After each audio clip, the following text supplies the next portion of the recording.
where you will be undertaking most of your training throughout the 3-year program.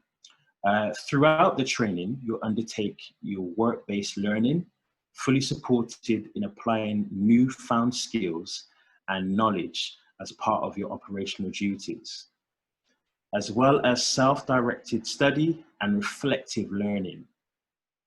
You will return to your assigned university for short blocks at a time in the 2 years. So you will return to your assigned university for a short block in years 2 and 3 of a total of 4 weeks. So in your 3rd year, you'll undertake a substantial research project, similar to like a dissertation that you do in university. So it will be in your chosen area of specialism, focused on a practical policing problem. So the other route you can choose is the IPLDP program, which is a 2-year delivered program, basically. This program is delivered through the Met's well-established program of initial learning. Will closely mirror the first 2 years of your PCDA. So learning will take place at one of our initial training sites in Hendon or Marlow House. This will not lead to an external recognized qualification. The length of the program and depth of the assignment differ somewhat to the other program, but the appropriate required level of knowledge is there also. So in terms of the last kind of entry routes, it is the degree holder program. So it's the degree holder entry program. So it's a 2-year program. For those who have already, for those who already hold a degree in any subject area, leading to a graduate diploma in professional policing practice, delivered in partnership with London universities, combining practical on-the-job training with academic learning, comprising of, you will start your training with an initial period of 17 weeks at one of the 4 London universities. You will be welcomed in to an operational policing team that you'll be working with. So there'll be some upfront learning, and will include your officer safety training and emergency life-saving skills. Then obviously you go through the 8-week structured street duties on your operational borough posting, where you will be supported by experienced Met officers acting as tutor constables. This would be at one of our 12 basic command units we call BCUs, which are dotted around London. So you'll be posted at one of those, where you will undertake most of your training throughout the 2-year program. Throughout your training, you will undertake work-based learning, fully supported in applying newfound skills and knowledge as part of your operational duties, as well as self-directed learning and reflective learning. So this is obviously the 2-year course program instead of 3, in recognition that you already have completed a degree level qualification. You will already have demonstrated the level of skills required for kind of critical thinking and problem solving. So obviously, if you've been to university before and you have that experience in working at that kind of higher level, I guess they recommend that you do this 2-year program because you've already got that required critical thinking and problem solving skills. So obviously, no matter how you join, you'll spend the majority of your training on the front line, working alongside experienced officers, contributing to policing priorities within your area and putting your learning into practice. Heather, is there anything that I've missed or you'd like to add some more detail on? Just briefly. Yeah, no, you've done a really good job of explaining it in detail, so it's pretty clear. What I would just suggest is if anyone is looking for an ASAP start date, we'd obviously recommend the degree constable route or the apprenticeship scheme, because the other one's taking slightly longer because there is a backlog of candidates. But apart from that, Joseph, you've covered a lot. Okay. Moving Okay. on. Thank you. So where will you be working? So like I mentioned before, you'll be assigned to your kind of basic command unit. So we have 12 of them dotted around London, and you'll be assigned to a university, which is, I think, is going to be nearest to you. As you can see on the map, we have the basic outline of London. So you've got the boroughs there, north, east, south, west, and the main universities that sit within London that we work with. So you've got Brunel University, which is based in the west of London, kind of northwest of London. Then you've got the University of West London, which is a little lower down, but still west as well. And then you have University of East London, and then you have the Angela Ruskin University as well. So you will be at one of these, and then you will be situated at your base command unit as well.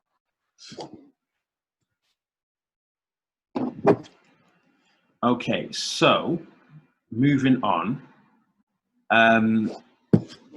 what assessments will you do? So in terms of your operational assessments, being able to give evidence on operational competence in several areas, such as providing effective initial response to critical incidents, engaging proactively with communities, and conducting effective evaluation of intelligence. Those are some of the operational assessments that you will do. Those will be part of the academic assessments. You know, you will always reflect the needs of policing. Where possible, it will be authentic, an authentic assessment, a type of assessment where you will perform real world tasks to link the theory to practice. So that could include presentations, reports, or critical reviews. Sorry, once again, have I missed anything there? Anything you'd like to add in a bit more detail? I've just, no, that's fine. I mean, you covered the basics with the obviously assessment centres. Don't be put off by it, because it's a great way for you to understand what it's like being a police officer, because they hire the actors.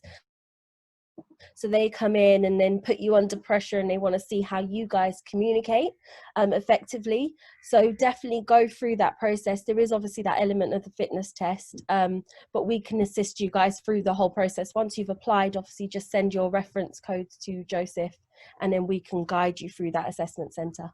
That's it. Thank you, Joseph. Back to you. Okay, so you'll need to successfully complete both operational and academic assessments before being awarded a degree and becoming a fully fledged officer. So 20% of your time will be protected over the course of the program to basically allow you to undertake your academic learning and your reflections. So some of the modules and training covered will include the following. So you've got your officer safety training and emergency life saving skills. You've got your vulnerability and risk modules. You've also got your operational policing skills. You've got safeguarding, public protection and vulnerability. And then you have your crime investigation and intelligence management. You've also got your community policing, problem solving and confidence. And then you've got your evidence-based policing, and then responsive policing, patrol, and policing the roads. So all these different kind of subjects will be contained in kind of your learning modules, and will be covered, you know, over the course of the course, basically. So moving on. So what grades do you need to apply? What grades do you need? So for the PCDA, GCSEs, grade 4 above in English and maths. If you don't currently have maths, the Met Police will support you to achieve this as part of your apprenticeship training. you will need one of the following 64 UCAS points, e.g. 2 A-levels at grade C, an academic or vocational qualification gained outside of England or Wales equivalent to 64 UCAS points, training or work experience equivalent to 64 UCAS points, 12 months service as a special constable, having achieved IPS, 12 months service as a community support officer, having passed, the initial probation period. For the DHEP route, they're asking for GCSE grade 4 or above in English, a degree level 6 qualification or above in any subject from a UK higher education institute, or be a final year student at the point of application. And for the IPLDP, GCSE grade 4 or above in English. Have I missed anything, Heather? Just checking in. No, you've gone through all three. We would just recommend that if somebody doesn't have something, just still try and go through the application. If you have any further questions, we can try and support you, because from what I understand is they're trying to get as many people on board as possible.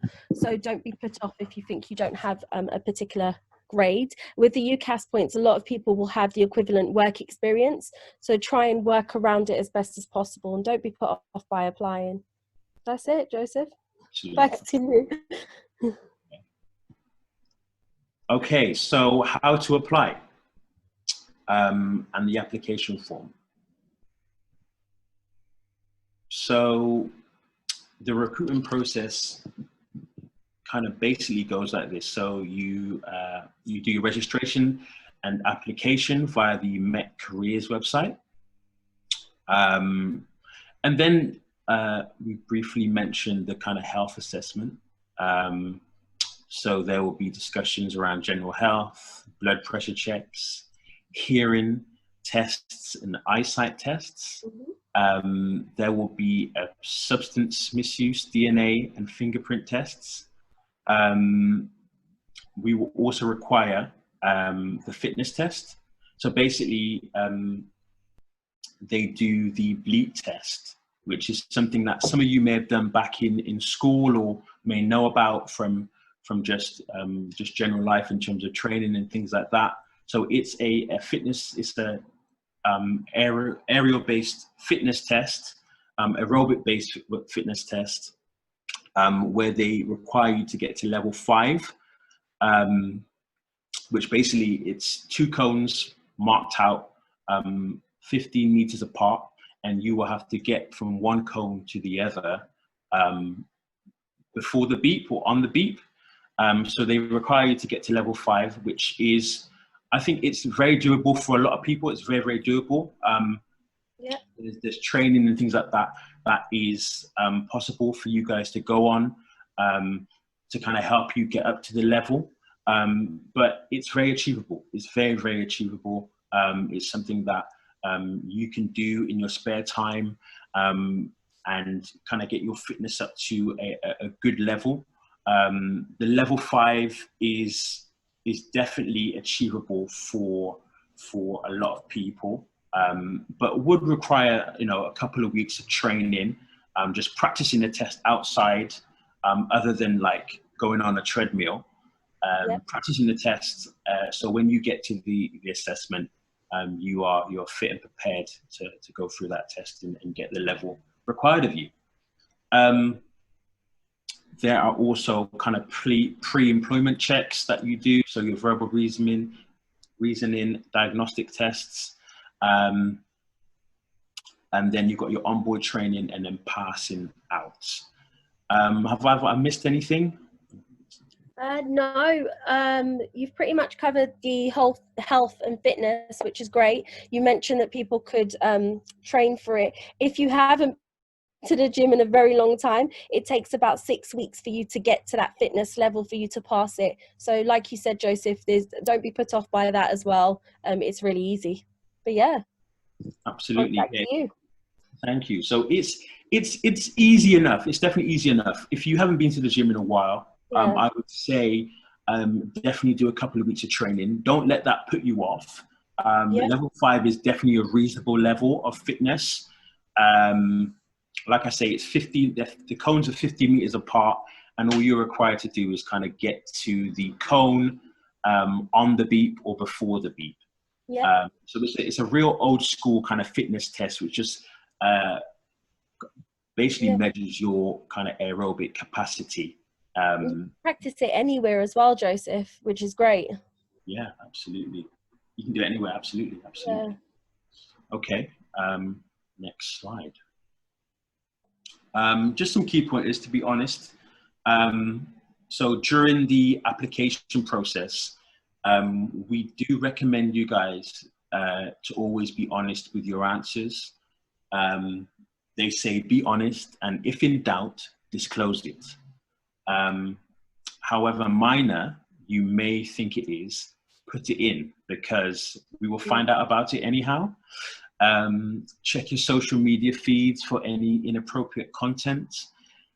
Take your time to read the application form very carefully. If you make a mistake on your application and it fails as a result, you will have to wait another 3 months before reapplying. I would say before completing the application form, have all the details that you need in hand before filling it in, because the application form is very thorough. So those are just a few key pointers. Is there anything else you would add, Heather? No, just I think the CTC clearance, the vetting form, being honest on that, like you mentioned, is extremely important. If you're not sure about something, or you don't know about your family members and what their background is, just put that in the form, because then it speeds up the process, because you don't want the vetting team thinking that you're just withholding information and you might know it. But yeah, I think that's a very important key point to speed up that whole process. Yeah. Thanks. Back to you, Joseph. So there are other careers in the Met that you can also apply for. So other careers such as your voluntary police officer, police support volunteers, and other kind of background staff roles that we have available as well. So just a brief overview of your voluntary police officers, special constables. So your volunteer police officers with the same powers as regular officers. So basically how it works is 20 days of non-residential training, 12 weekends, 20 consecutive weekdays. There's an assessment, so knowledge examination, practical assessment, and then written assessments. You'll go on ongoing training and support on your borough command unit where you'll be situated, and they will require you to do 16 hours a month of your choice. And as an addition, you will get free travel around London. So that's another route for you to go down if you wish to go down there.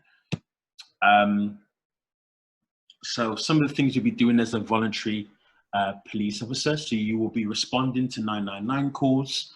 There will be foot and vehicle patrols, anti-robbery initiatives, working in schools to talk about safety and crime, assisting in events of accidents, fights and fires, road safety initiatives, house-to-house inquiries, presenting evidence in court perhaps, and offering crime prevention and advice, and promoting property marking initiatives. Some of the other staff roles we have working in the Met, it doesn't mean that you will be working on the front line all the time. There are a 14,000 strong team of professionals and support staff working behind the scenes, which gives you, your organizational capabilities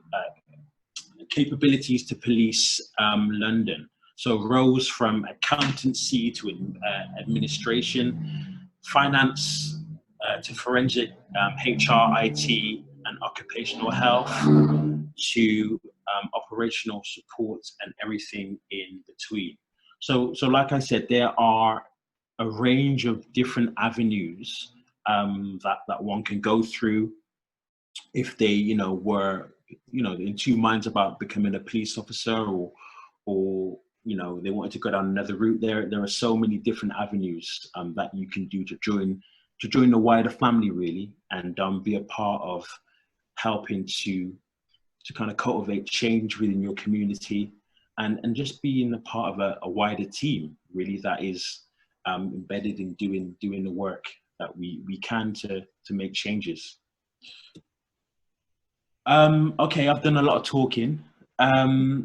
Do we have any questions from what we've kind of outlined today? Was there anything that you wanted to ask, anything that's burning that you want to ask and get off your mind, or questions about the application process? We will be happy to answer any questions. Okay, yep. So we've had a few questions through in the chat, through to me, so I'll just relay those to yourselves. So our first question is, how long does the recruitment process take on average? So that would be for the first session, the first part of the session we was talking about, rather than the staff roles. Okay. Joseph, do you want me to answer that? Yes, please. Cool. It could take anything from a few months to up to 8 months, and that depends on the individual. So we mentioned earlier on that you make sure that you be honest in the CTC application process, which is a security clearance we do. If you don't complete that fully, that can delay the process. So the vetting team, as you can imagine, are processing thousands. So it's going to be hard for them to speed it up if there's missing information. The fitness tests and the health assessment side of things as well usually happens on a different day to the assessment day. So if you don't book that, or you don't show up for that one, again, that will delay the process. So it really depends on the individual. I did mention earlier on that if you do want an ASAP start date, the best route is to go down the apprenticeship scheme if you don't have a uni degree, or the degree holder entry route if you have a degree. But yeah, that's it. Okay, great. Anything else to add, Joseph, before I head over to the next question? I would say, I think Heather, she answered that quite well. Yeah, I would say, really be honest, like we mentioned before, really be honest on that kind of CTC vetting form. And even if you're not sure or in doubt, you don't know, but if it asks you about, family members or things like that, just put it down. Because yeah, those things will kind of speed up the process. So be honest, be as honest as possible on that form, and that will definitely speed up the process. There you go. Okay, great. And so we've got a few more questions. The next one is, so what are the age limits for the entry programs? Or are there any age limits? There it's kind of, sorry, can you hear me? Yeah. Yeah, we can hear you. There is. You have to be between 18 and I think it's 57 is the highest. But I'll need to double check the higher end, because that basically that most police officers are forced to go onto pension leave after that. So, but we wouldn't discriminate against age. So if someone is like older and they're a bit concerned that they might not pass the fitness test, you'll be surprised how many people are fit at that age and are comfortable doing the job and doing an amazing job. So yeah, they have to be, the minimum is 18. If anyone is under the age of 18 and they're really interested in joining, then we would obviously suggest the cadet scheme, because you can join that from the age of 11 up. Okay, fantastic. The next question we have here is, so are you able to elaborate on sort of the career progression? So if you go in at the entry program, what the kind of lifespan is there and the progression? Joseph, do you want to go through that? Or I don't mind. Could you answer that, please? Yeah, sure. Career progression, most of the senior officers that I have met in the Met who've been there for 20 or 30 years have really climbed the ladder. And like Joseph mentioned earlier on, there is about 40,000 Met staff members across London. So if you're a police officer and you've been doing it for so many years, you could, like he mentioned, you can jump into a staff officer role, and there's so many different departments. So because you have that experience as a police officer already, and you've got the whole vetting, and you've been in the business for a long time, the chances of you getting the job, you've obviously got access to the internal roles, is definitely there. It's also, when you apply, you will be invited to meet the Met event. I think they're happening online at the moment because of COVID, but what they usually do is they get a commander to present and talk about their experience and their journey, and it's so impressive because they talk about the different departments and stages that they worked in. So I think I've worked in many businesses in the past, and I have to say that the Met is impressive in terms of career progression, because you do see a lot of officers working here for about 30, 40 years, and you don't often get that in many companies elsewhere. So it's quite, job security is definitely there. Okay, fantastic. So I think we have just a couple more questions. So what are the pool of administrative roles like within the Met? So what are the range there? What would an admin role include? You have a variety of different roles. So you would, you've got the vetting team, you've got the compliance team to make sure that staff would go through the vetting process, which is who process the CTC clearances. You've obviously got, at every police station, you've got admin support in the station. You've got those people who book, basically people who've been arrested in, and they're supporting officers on site. So it does vary. You will see those positions online that are advertised. You obviously get those people who have degrees in forensic as well, that could obviously apply for the Met. But what we would suggest is you go online and you look at the police staff roles, because it's different. We've split it up. So you've got the police staffing roles, which is more the admin side, and then you've got the police constable and the detective routes. So if you want to have a look, but I can imagine, like in any office, there's always that requirement to have admin people. We've got the marketing department as well. We've got the media department who respond to the press as soon as incidents happen. So that's a pretty cool, like really responsive and responsible job that you'd be expected to do, and you need to act on that fast. But the opportunities are just unlimited. You've obviously got the HR department as well. So there's a lot of police community work, so you'd probably be getting involved in supporting projects like that. So it all depends on what's available at the moment.